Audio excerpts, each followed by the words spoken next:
Tuh guys, dengerin. Yang udah di Jepang aja masih keberatan. Kalau udah di Jepang itu udah lulus N4 sama udah punya SSW, tetap ngerasa keberatan. Aku aja ngerasa keberatan banget, susah banget. 1-2 bulan pertama nangis terus tiap malam. Nangis terus. Makanya mending capek sekarang, belajar sekarang, biar di Jepang nanti makin capek. Nggak apa-apa. Soalnya belajar Boleh, bahasa boleh. Jepang itu berlelah-lelah dahulu, makin lelah kemudian, percaya. Nggak ada enaknya ya berarti. Nggak ada enaknya. Oke, yus. Bismillahirrahmanirrahim. Yaho, dari Sunades. Kyomo minasan to ishoni nihongo o benkyou shitai to omoimasu. Hari ini bareng sama minasan mau belajar bahasa Jepang bareng-bareng. Nah, hari ini kita udah masuk ke bab 1. Udah mulai beneran real belajar bahasa Jepang. Dan lagi-lagi kita bakal belajar pakai website Madobgiwa no Nihongo.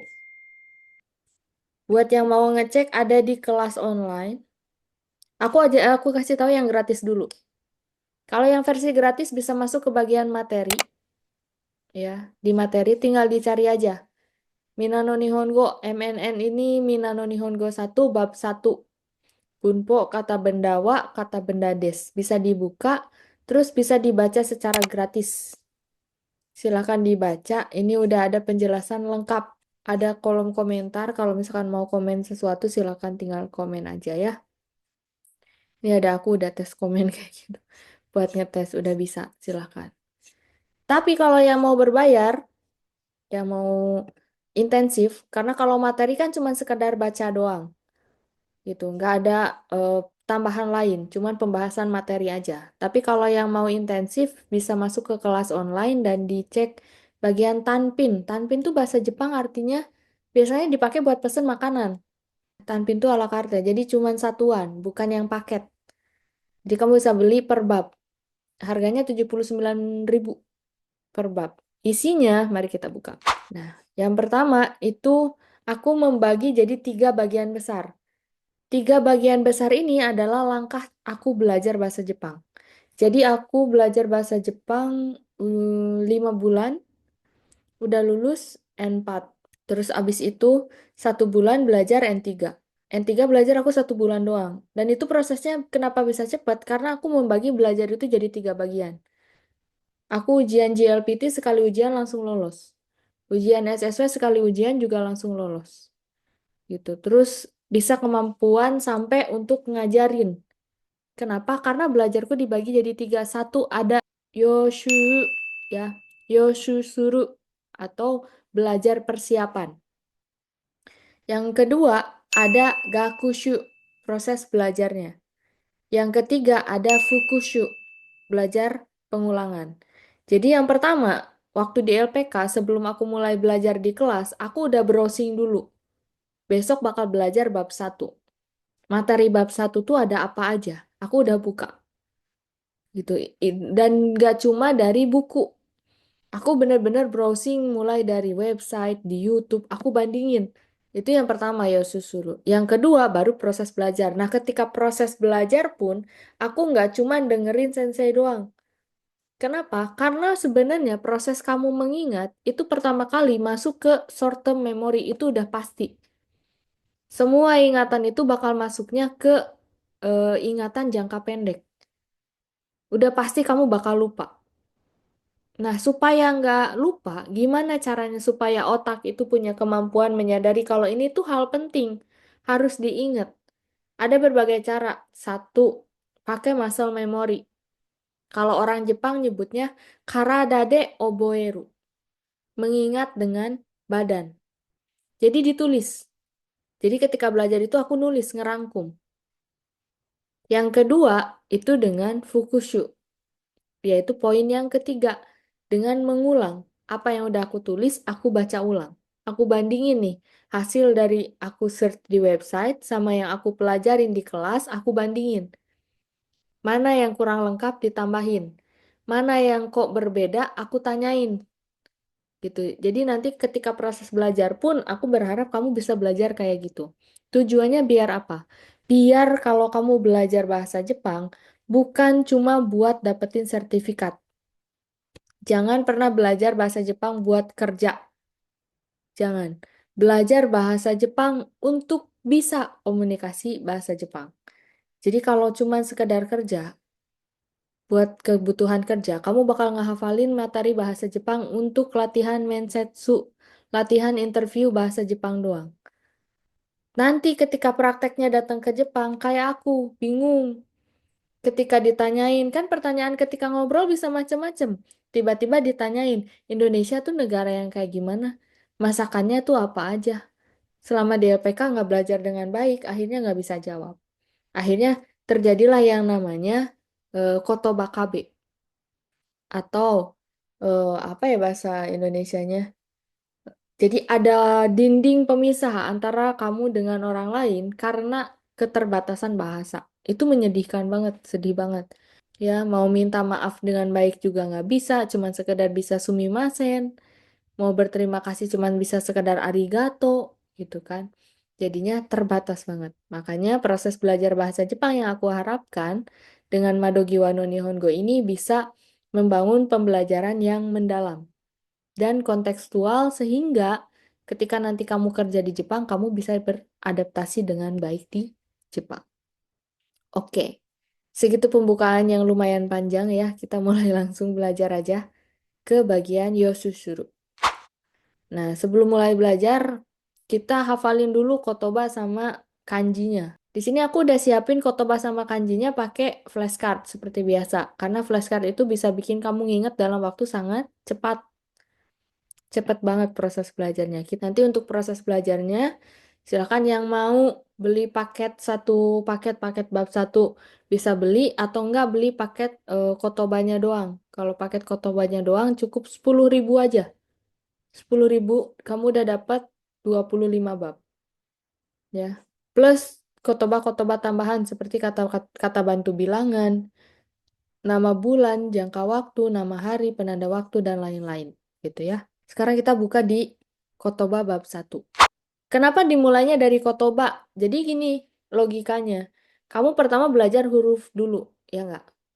Huruf itu dikumpulin supaya kamu bisa membentuk kata. Kata dikumpulin supaya kamu bisa ngebentuk kalimat. Kalimat dikumpulin supaya kamu bisa berkomunikasi. Karena komunikasi itu kan dari keungkapan-ungkapan yang berupa kalimat. Kalimat-kalimat, kata-kata yang diungkapkan. Gitu ya, komunikasi baik secara tulisan maupun secara lisan. Nah, hiragana katakana kamu udah belajar. Sekarang kita lanjut ke kotoba, ngehafalin kotobanya ya. Oke, ini ada kanjinya. Ini huruf kanji. Kanji ini dibaca watashi, artinya saya. Sama kayak di bahasa Indonesia, di Jepang juga cara nyebutin saya ada banyak. Ada watashi, ada atashi, itu biasanya perempuan. Ada boku, itu biasanya cowok. Ada ore, ore tuh lebih cowok yang cowok banget gitu ya. Ore biasanya nyebutnya. Ada juga watakushi. Watakushi itu lebih sopan. Watakushi domo, oh lebih sopan lagi ya. Ada juga kalau perempuan bisa nyebutnya uchi. Lucu banget. Uchi wa aku tuh gitu. Sama kayak di Indonesia kan ada aku, ada saya, ada diriku, ya. Terus ada juga gue, ya. Sama di bahasa Jepang juga gitu. Ada macam-macam. Tapi kalau di buku Minano Nihongo pertama dia dikasih tahu yang watashi. Selanjutnya ada anata, ya. Ini a na ta anata. Artinya Anda atau kamu. Tapi hati-hati sama penggunaan anata ini. Ketika nanya, itu jangan anatawa. Karena apa? Anata itu justru dipakai untuk menyebutkan suami. Jadi jarang banget. Hampir nggak pernah aku dengar. Makanya orang Jepang itu terbiasa manggil dengan nama. Nani-nani-san, Takahashi-san, Sakura-san. Misalkan kayak gitu. Jarang banget yang manggilnya tuh anata. Karena anata ini dipakai oleh istri yang manggil suami gitu. Tapi secara arti anata memang benar artinya kamu. Cuman hati-hati aja dalam penggunaan. Namanya juga budaya ya bisa berbeda. Itu yang anata. Yang kedua ada ano. Terus di sini ada kanji. Kanji ini bisa dibaca macam-macam. Kalau di sini dibacanya hito, ano hito. Artinya orang itu. Ano itu untuk menunjukkan itu. kata tunjuk yang artinya itu, jauh. Hito itu artinya orang. Hito artinya orang. Jadi ano hito adalah orang itu. Ingat, bahasa Jepang tuh biasanya dibalik. Ano hito itu orang kalau diartiin dari depan. Tapi bahasa Jepang kebanyakan diartiin dari belakang. Jadi orang, hito, ano itu orang itu. Terus ada juga imbuhan atau tambahan san. Nani nani san. Di sini diisi dengan nama, diisi dengan nama. Misalkan kayak aku manggilnya bukan Anata, tapi Ayasan, Arasan, Merisan, Miasan. Selalu pakai san. Kenapa sih kok harus pakai san orang Jepang itu? Jadi gini, karena anggapannya di Jepang itu, kalau kamu udah tahu nama seseorang, kamu bisa menguasai orang tersebut. Maksudnya kayak gimana? Maksudnya kayak ibu deh. Karena ibu tahu nama kamu. Ya, misalkan ke ayah nih. Karena si mama tahu namanya ayah, ayah dipanggil. Ayah, beliin garam. Ayah, beliin gula. Tapi kalau ke orang yang nggak tahu namanya, nggak mungkin nyuruh sampai segitunya ya kan? Nggak mungkin menguasai sampai segitunya. Nah, san di sini artinya adalah boundaries atau bagian dari diri kamu. Jadi ketika memanggil ayasan, aku memanggil kamu tanpa berniat untuk menguasai kamu. Artinya tuh dalam sebenarnya. Tapi ya sekarang cuma dipakai aja, kayak ya untuk panggilan aja supaya lebih sopan. Ayasan. Tapi kalau udah sama temen mah kadang juga manggil ya, manggil aja. Kayak temenku ada yang manggil temennya yang lain ya Mabi gitu doang, nggak pakai ya Mabisan gitu ya. Karena udah deket. Tapi kalau untuk lebih sopan biasanya pakai san. Dan nggak cuma dipakai ke orang, nggak cuma ke orang, termasuk ketika mereka nyebutin toko. Susiya, Susiya itu toko sushi. Mereka biasanya nambahin oh Susiya san, ditambahin san, ada tambahan sannya. Atau enggak pan ya, pan itu roti, ya itu toko, ditambahin san belakangnya. Panyasan atau toko buku. Buku itu artinya Honyasan. Dan si san ini punya berbagai macam tingkat kesopanan sama berbagai macam nuansa. Kayak contohnya Chan. Chan ini panggilan buat yang lebih muda atau buat anak-anak. Kayak Ale. Kalau manggil Ale nggak perlu alesan. Ya, nanti soalnya kalau banyakan alesan nggak bagus.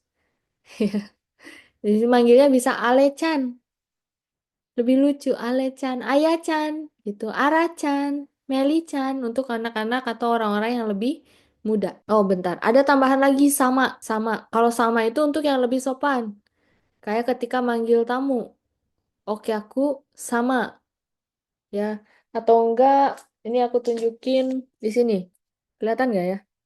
Di sini ada namaku, Deri Suna. Di bawahnya bukan pakai san, pakainya sama. Karena ini bentuk sopan, karena dikirimnya dari perusahaan. Jadi kalau perusahaan biasanya ngasihnya yang sopan-sopan gitu. Dari Suna sama. Termasuk untuk manggil benda juga. Kayak misalkan bulan. Kalau nyebut bulan itu, bulan kan disebutnya Suki. Tahu kan bulan yang di langit itu ya? Nah temenku waktu itu pernah bilang, ah, Osuki sama. Gitu nyebutnya. Ah, ada bulan. Jadi pakai sama ke bulan pun. Osuki sama bulan gitu ya. Jadi itu panggilan atau imbuhan untuk mempersopan atau memberikan kehormatan. Lanjut. Oh, kalau cowok ada kun biasanya. Jadi kalau misalkan ada temennya yang cowok Tomo misalkan, Tomo kun, Jerome kun, pakainya kun. Lanjut. Nah, kalau ini kanji yang tadi kita pelajarin sebelumnya dibaca hito, di ano hito. Nah, ini yang mungkin menurut Ara. Ini kanjinya sama, tapi kenapa kok beda? Cara bacanya bisa berbeda. Jadi kanji itu bisa beda-beda cara bacanya. Termasuk kanji yang ini. Bisa dibaca hito, bisa dibaca jin. Kalau jin, di depannya, di garis ini, itu harus nama negara. Karena menunjukkan kewarganegaraan. Artinya tetap orang. Artinya tetap orang. Tapi kalau di depannya misalkan Indonesia jin, orang Indonesia. Artinya kan kewarganegaraannya warga negara Indonesia. Nihon, Nihon tuh Jepang. Nihonjin, orang Jepang. Ya, contohnya Amerika Jin, orang Amerika. Kalau Bekasi Jin, boleh nggak? Ya, kalau secara bunpo salah, tapi boleh. Ya, kalau cuma sekedar buat kaiwaan doang gitu ya. Nah, terus ada ini kanji dibaca Sensei. Sensei. Artinya ada yang menyebutnya tuh sensei itu guru. Tapi ini panggilan, seperti memanggil kayak kita manggil bapak guru, sensei. Nah, tapi sensei ini nggak cuma panggilan buat guru. Manggil dokter juga manggilnya sensei gitu. Terus manggil polisi, manggilnya juga sensei. Jadi ketika kita manggil dokter kan kita menyebutnya dok. Ini dok, saya mau konsultasi. Jadi kamu bilang, ini sensei, saya mau konsultasi, nyebutnya sensei juga. Itu kenapa aku nggak mau disebut sensei? Karena itu biasanya panggilan untuk orang yang ahli, orang yang punya eh, keahlian di bidang tertentu, gitu ya. Orang yang punya Profesi. kemampuan, gitu. Jadi kalau dilihat dari kanjinya, ya, kalau dilihat dari kanjinya, sen ini tuh duluan, terlebih dahulu, sei ini lahir. Jadi dia orang yang lahir lebih dulu, atau ibaratnya orang yang memahami lebih dulu. Kalau aku tuh ngartiinnya kayak gitu. Jadi orang yang punya pengalaman lebih banyak, itu sensei. Jadi bukan guru yang dalam arti profesi, bukan. Kalau guru yang dalam arti profesi yang misalkan ditulis di KTP atau pekerjaan seorang guru, itu bukan sensei, ya. Karena sensei ini panggilan. Yang ditulis kalau misalkan di pekerjaan itu yang ini, kyoshi, guru. Nah, ini baru yang nama profesi. Jadi kalau misalkan kamu seorang pengajar, ditanyain, shigoto wa nan desu ka? Kyoshi desu. Pekerjaannya apa? Aku pengajar. Gitu ya. Ini kyoshi, ini kanjinya. Ini termasuk kanji yang susah. Tapi aku udah masukin di bab satu supaya kamu bisa ngehafalin biar terbiasa. Kalau udah biasa sama yang susah kan nanti yang gampang jadinya cetek banget. Ah, gampil gitu ya. Setelah tadi ketemu sama yang gampang, tiba-tiba lah ini bentuknya apa gitu kan. Ini kyoshi, artinya guru. Nah ini gakusei, kanjinya gakusei. Ya, gaku ini kanjinya dari kanji manabi, manabu belajar, sei. Jadi ini orang yang belajar, gakusei. Kayak kalian nih sekarang lagi belajar, aku juga lagi belajar. Nah, aku gakusei. Kalian juga gakusei. Jadi seorang orang yang sedang belajar atau siswa. Nah, apa bedanya sama seito? Ada juga tuh seito. Kalau seito itu baru siswa secara umum. Kayak misalkan gakusei itu eh Anata wa gakusei desu ka? Kamu apakah murid? Ya, aku adalah murid. Beda sama seto tachi ga kyoshitsu de benkyou shite imasu. Para siswa sedang belajar di kelas. Kan beda ya. Aku murid. Kalau seito itu sebutan. Kayak sensei sama kyoshi tadi. Sensei itu sebutan, kalau kyoshi profesi. Kalau gakusei itu sebutan, kalau seito itu nama dari sebuah eh, jabatan atau pekerjaan atau profesi gitulah ya. Ibaratnya gitu. Nah, terus ada juga ini kai, sha, in. Ini kanjinya dibacanya gitu. Ini yang depan kai, yang tengah sha, yang belakang in. Kai shain. In ini artinya itu anggota. In ini artinya anggota. Kaisha itu artinya perusahaan. Anggota dari perusahaan adalah karyawan. Gitu. Jadi kaishain adalah karyawan perusahaan. Jadi kalau kamu kerja di perusahaan apapun itu disebutnya kaishain. Gitu. Nah, kalau shain doang itu karyawan. Biasanya di depannya ada nama perusahaannya. Misalkan Yamaha no Shain, karyawannya Yamaha. Atau enggak apa ya misalkan KH Tekno Shain, karyawannya KH Tek. Atau enggak Madogiwano Shain. Wih, amin nanti bisa punya karyawan. Karyawannya Madogiwa kayak gitu. Jadi kalau Shain di sini ini biasanya di bagian depannya ada nama perusahaannya. Ya, kayak contoh kalau di buku Minano Nihongo itu ada IMC no Shain, karyawan perusahaan IMC. Nah, lanjut ada Gin Ko In. Ini Gin Ko In. In ini tadi kan anggota. Gin Ko itu bank. Ini anggota bank, tapi bukan nasabah. Ya, artinya jadinya pegawai bank. Ginkoin, pegawai bank. Lanjut. Nah, ini ada Isya. Isya. Ini kanjinya dibaca I, yang ini dibaca Sya. Sya ini bisa juga dibaca mono, artinya tuh orang.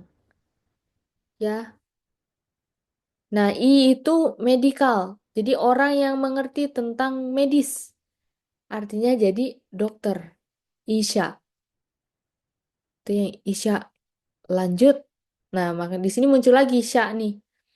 Sya ini artinya orang atau mono. Ya, orang. Kenkyu, ini Kenkyu Sya. Kenkyu itu artinya penelitian. Orang yang melakukan penelitian adalah peneliti. Jadi Kenkyu Sya adalah peneliti. Kayak gitu kanji mah gampang. Ya, lanjut. Ada Dai Gaku. Dai itu kanji ini artinya besar. Gaku ini dari Manabu sama sekolah. Ya. Jadi sekolah yang besar. Sekolah yang paling besar kan apa? Universitas. Jadi Daigaku, universitas. Bio in. Jangan sampai salah baca. Bio in.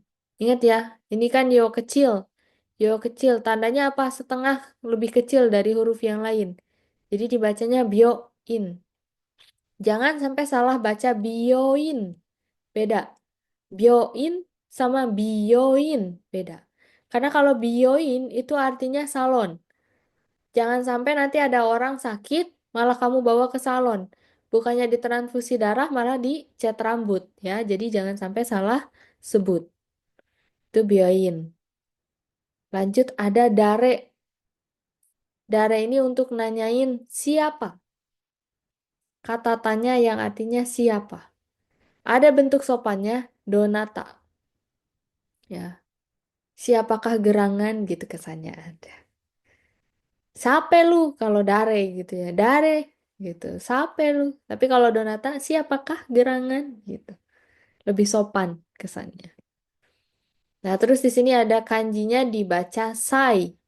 Di depannya diisi angka. Sai ini untuk satuan tahun usia. Kalau ditanyain umurnya berapa? Nggak ada yang tahu. Umur mah rahasia Allah. Nggak, bukan begitu. Kamu bisa sebutin angkanya sama tahunnya. Belum belajar angka ya? Jadi misalkan kalau umurnya angka itu kan ada ichi, ni, san, shi, go, roku, nana, hachi, kyu, ju, ada 10. Misalkan kalau umurnya 3 tahun, berarti san, sai. Tinggal gitu. Umurnya 2 tahun, ni, sai. Umurnya 21 tahun, niju, i, sai. Kayak gitu. Jadi di belakangnya ditambahin sai untuk satuan angka. Lanjut. Nah, kalau nanyain umurnya, di depannya ditambahin ini kanji dibaca nan. Belakangnya sai. Nan sai. Ditambahin tuh deska. Nansai deska, umurnya berapa? Ya, nansai. Lanjut, ada hai. Nah, kalau hai ini artinya iya. Kalau iye, i-nya dua, iye itu artinya tidak. Kalau i-nya cuma satu, iye artinya rumah. Makanya harokatnya harus dibaca. Iye, ini dua harokat ya, dibaca panjang. Iye, gitu. Lanjut, ada hajime maste. Ini dibacanya haji. Ya, bukan umroh nih. Udah haji dia mah. Enggak. Emang dibacanya haji. Hajime masite. Nah, di sini kanjinya dia ada dua. Hati-hati. Kanjinya ada dua. Ada hajime maste yang ini sama eh, Nah, yang ini. Ini sama juga dibacanya haji. Haji memaste sama haji memas. Kalau yang haji meme Kalau yang haji memaste yang bawah, yang putih itu artinya pertama kali. Tapi kalau yang merah itu artinya memulai. Jadi jangan sampai salah tulis. Terus ada kara kimasta. Bagian ininya diisi sama asalnya kamu dari mana. Jadi kamu telah datang dari kimas itu artinya datang. Kimasta telah datang dari mana. Tapi jangan misalkan kayak kamu lagi di Bandung, ya. Kamu di Bandung gitu. Aku datang dari Bandung, padahal kamu lagi di Bandung kan aneh. Gitu. Misalkan kayak kamu udah di Jepang, terus bilang Bandung Karakimasta baru benar. Saya datang dari Bandung. Gitu. Iye Karakimasta datang dari rumah. Tapi kalau kamu bilang kamu lagi di dalam rumah, terus kamu bilang Iye Karakimasta aku datang dari rumah lah aneh. Lah kan emang ini kamu lagi di rumah gitu nanti kata orang rumah ya. Jadi karakimasta itu menandakan kamu telah datang dari mana gitu. Menunjukkan asal. Nah, terus ada dozo dibaca douzo yoroshiku onega ini dibaca nega i shimasu. Dozo yoroshiku onegai shimasu. Ini ungkapan yang sering dipakai sama orang Jepang. Maknanya bisa macam-macam kalau diartikan ke dalam bahasa Indonesia. Bisa mohon bantuannya, mohon bimbingannya, ya. Jadi biasanya diungkapin di bagian akhir. Entah setelah perkenalan, atau misalkan kayak janjian nih besok. Besok aku jemput ya, gitu. Ah, hai, yoroshiku onegai shimasu. Nah, ya minta tolong ya, gitu. Nah, kenapa ini di bagian dozo sama onegai shimasu-nya dikurungin? Karena boleh dipakai, boleh enggak. Boleh cuman yoroshiku doang, boleh. Dozo yoroshiku doang, boleh. Yoroshiku onegai shimasu doang, boleh. Atau yoroshiku doang juga boleh. Yoroshiku ne, gitu. Nah, besok gue jemput ya. Oke, yoroshiku ne. Oke, tolong ya, gitu. Meskipun artinya bukan tolong, artinya bisa macam-macam. Kalau misalkan dalam bentuk formal, Tojitsu yoroshiku onegai itashimasu gitu ya. Nanti di hari H mohon bimbingan dan bantuannya. Bisa juga diartikan kayak gitu. Ya, jadi ini ungkapan yang menunjukkan kayak kamu akan bergantung sama orang itu. Tapi kamu memohon dengan baik karena onegai shimasu itu artinya memohon. Yoroshiku itu dengan baik. Jadi kamu memohon ini tuh dengan sangat baik, dengan rasa hormat. Tuh dozo yoroshiku onegai shimasu. Ya, ada shitsurei desu ga. Nah, shitsurei desu ga. Shitsurei desu ga. Ini kanjinya shitsurei desu ga. Ini permisi atau maaf. Digunakan juga ketika bertanya hal pribadi seperti nama, alamat, dan lain-lain. Kenapa? Karena orang Jepang itu nggak kepoan. Ya, mereka memahami itu yang namanya kojin, joho, informasi eh, diri sendiri, informasi pribadi gitu ya. Mereka nggak bakal nanyain tuh umur kamu berapa, nggak bakal nanyain gaji kamu berapa, nggak bakal nanyain udah punya pacar atau belum, nggak. Mentok-mentok obrolan kecilnya mereka tuh kayak, aduh dingin ya hari ini, aduh panas ya hari ini, ih Tenkyo hari ini katanya hujan loh gitu. Jadi nggak, jadi menanyakan sesuatu yang pribadi itu adalah sesuatu yang kurang sopan. Nah, Shitsurei Shimasu ini juga bisa dipakai ketika minta maaf. Misalkan kayak gak sengaja nyenggol, terus kamu bilang, ah, Shitsurei Shimasu, tak. Aduh maaf ya, gitu. Shitsurei Itashimasu, itu lebih sopan lagi. Gitu ya. Shitsurei desu ka. Terus ada onamae wa, o, na, mae, wa. Yang ini na, yang ini mae. O, na, mae, wa. Nama. Dikasih tanda tanya berarti nadanya harus tinggi. Oh namae wa, namanya siapa? Gitu ya. Ini nanyain nama. Oh namae wa, siapa namanya? Terus ada Kochirawa nani nani sandes. Nah, Kochira. Kochira tuh menunjukkan sebelah sini. Sebelah sini adalah saudara nani-nani. Misalkan, Kochira wa Mary Sandes. Ini adalah saudara Mary. Kenapa pakainya Kochira? Bukan pakai ini. Kenapa nyebutinnya arah sini? Karena kita juga kalau nonton misalkan, ya di sebelah sini sudah ada gitu ya kalau di televisi. Di sebelah kiri ada anu, di sebelah sini ada anu, nyebutnya kan sebelah sini. Bukan ini, karena kalau nunjukinya ini tuh kesannya kayak eh, nunjuk kata benda gitu. Makanya pakai kocirawa supaya lebih sopan. Nah, terus ini ada yang bisa baca enggak kalau ini? Amerika. Hmm, Amerika, benar ya? Ya, pintar. Amerika. Kenapa ditulisnya pakai katakana? Karena itu dari Kotobal dari dari luar Jepang. Pintar. Karena itu kotoba dari luar Jepang ya.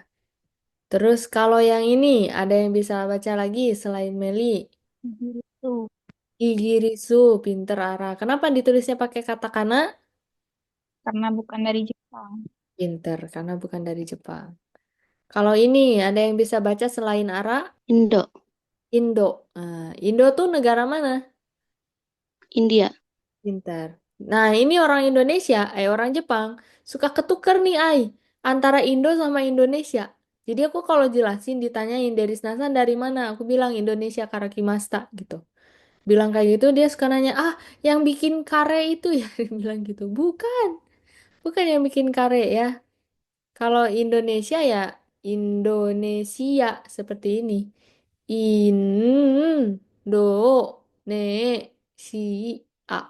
Indonesia ya. Kalau Indo itu India. Nah, kalau yang ini ada yang tahu nggak? Selain Ayah, Ara dan Meli, ya silahkan. Apa Tri? Kaikoku ya, Sensei. Apa? Kaikoku. Aduh, sedikit salah.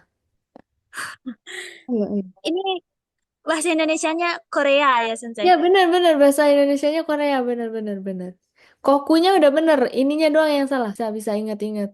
Bukan kai. Salah satu huruf doang. Kakoku. Aduh, kurang Salah juga, Sensei. kurang dikit. Kurang dikit. Aku buka ya. Ini tuh kankoku. Salah sedikit, bukan kaikoku ya. Kankoku. Hai, so desu, Sensei. Tapi at least udah ingat, udah bisa baca kanjinya. Bagus, udah tahu ini Korea. Kadang aku juga nggak bisa baca, tapi aku tahu artinya. Nggak apa-apa. Ya, kankoku, Korea. Indonesia juga ada kanjinya tahu. Mau aku tunjukin kanjinya Indonesia. Ini aku tunjukin. Indonesia. Nah, ini kanjinya Indonesia. Indonesia. Tapi ini cuman eh, nggak ada artinya. Jadi kayak ini dibacanya in dari inkan. Ini dibacanya do. Ini dibacanya ne. Ini dibacanya si dari nisi. Ini dibacanya a. Jadi Indonesia nggak ada artinya. Bukan kayak kanji yang biasanya. Jadi ditulis kanjinya cuman berdasarkan pengucapannya aja. Ya, tapi ada kanjinya. Indonesia punya kanjinya. Lanjut, kita ke Kotoba lagi. Terus ada Thai. Thai itu Thailand, ya. Terus ada ini, ada yang bisa baca nih kanji nih? Ada yang tahu? Chugoku bukan. Pinter. Chugoku, ya. Chugoku artinya China. Chugoku. Terus ada Doitsu. Ada yang tahu ini di mana? Jerman. Jerman, Bagus, ya, Jerman. Kalau ini, Jepang. Nihon. Nihon, ya. Nihon, Jepang. Jadi kalau orang Jepang nggak bakal nyebut Jepang atau Japan gitu. Nyebutnya Nihon. Nihon wane gitu. Jepang tuh ya. Terus Burajiru. Burajiru tuh gampang. Brazil ya. Terus ano kata. Tadi ada Anohito. Nah, ini ada ano kata. Ano kata ini lebih sopannya dari Anohito. Bentuk sopannya. Terus ada Daigakusei. Daigakusei mahasiswa. Jadinya anak SD. Tuh, lanjut ada. Nah, ini yang tadi Seito alias murid. Tadi udah dibahas sedikit ya. Terus ada oikutsu. Oikutsu ini cara lain untuk nanyain umur. Jadi selain nansai desu ka, bisa juga nanyain oikutsu desu ka. Umurnya berapa ini lebih sopan. Oikutsu. Terus ada furansu. Furansu atau Prancis. Ada juga betonamu alias, ada yang tahu betonamu? Vietnam. Vietnam bagus. Terus Malaysia. Malaysia tahu? Malaysia. Malaysia. Malaysia bagus. Meksiko. Meksiko. Ah, bagus, bagus. Ada Rusia. Rusia. Pintar. Nah, kalau nama negara ditambahin kanji ini dibaca go. Kalau nama negara misalkan Indonesia go, jadinya bahasa Indonesia. Makanya itu kenapa Nihongo, bahasa Jepang. Kalau bahasa Sunda apa? Ada yang tahu nggak? Sundago. Iya, pinter. Eta pisan, Sunda go. Bahasa Padang. Minang, Minang. Melayu, Melayu. Melayu. Melayu go. Iya. Kalau bahasa Jawa? Di Jawa go. Ya Jawa go, ya biasa aja, nggak usah marah-marah begitu, biasa aja. Hai, hai. Mat. Ya, oke, bagus. Contohnya ada Spain go, ya bahasa Spain, Spanyol. Kayak gitu. Selesai ini Kotoba. Aduh, ada yang mau ditanyain dulu nggak sebelum sini? Sebelum sini, sebelum lanjut. Nah, ada sensei sedikit Apa? kan. Silakan. Eh, kalau negara kan udah kepatok di kepala aku itu kuning kalau nggak Ah, salah. Nah, ini itu bedanya tuh kayak mana?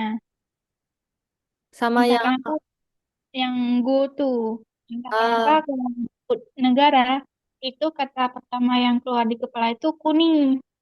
Kuni, bener. Kalau go itu artinya bahasa. Berarti kalau Hmm. oh itu jin. Mm-mm. Oh, kalau kuni sama jin gitu bedanya. Enggak, maksudnya pemakaian kuning itu di mana? Oh, pemakaian kuni itu di mana? Jadi kuni itu negara, artinya negara. Anata no kuni wa doko desu ka? Negara kamu di mana? Negara artinya. Tapi kalau Indonesia kan nama negara. Ya, jadi bisa ditambahin Indonesia no kuni desu. Boleh ditambahin. Negaranya Indonesia, tapi tanpa kamu tambahin kuni pun orang udah tahu kalau Indonesia itu nama negara. Gitu gitu. Jadi penggunaan kuni dipakai boleh, nggak dipakai juga nggak apa-apa. Hukumnya sunnah, ya hukumnya sunnah pakai kuni itu. Jadi kalau dipakai makin jelas Indonesia no kuni, negara Indonesia. Nihon no kuni, negara Jepang. Tapi tanpa nyebutin negara pun, kamu mau pergi kemana? Aku mau pergi ke Jepang. Orang udah tahu kalau Jepang itu negara. Kayak gitu, Ara. Jadi kuni artinya itu negara. Kayak kayak gitu, Ara. Ya. Bedanya prefektur sama si apa? Prefektur, kalau prefektur tuh kalau di Indonesia tuh kayak provinsinya. Kalau si itu kota. Jadi Oh, si itu ada di dalam prefektur. Misalkan hmm. Iwate Keng. Nah, prefektur Iwate. Nah, di dalam prefektur Iwate itu ada Moriokashi. Nah, di dalam kota Morioka itu ada desa Sanbonyanagi. Nah, di dalam Sanbonyanagi ada jalan. Misalkan jalan apa? Gitu. Jadi sama kayak di Indonesia, ada provinsinya, ada kotanya, habis itu ada nama apa kabupaten ya atau kecamatan, habis itu ada nama jalan. Nah, kalau Ken atau prefektur itu kurang lebih mirip sama kayak provinsi gitu kalau di Indonesia. Gitu. Hai, Hai, Krimasta. oi. Oke, ada yang mau ditanyain lagi? Aman ya? Kalau aman, kita masuk ke materi.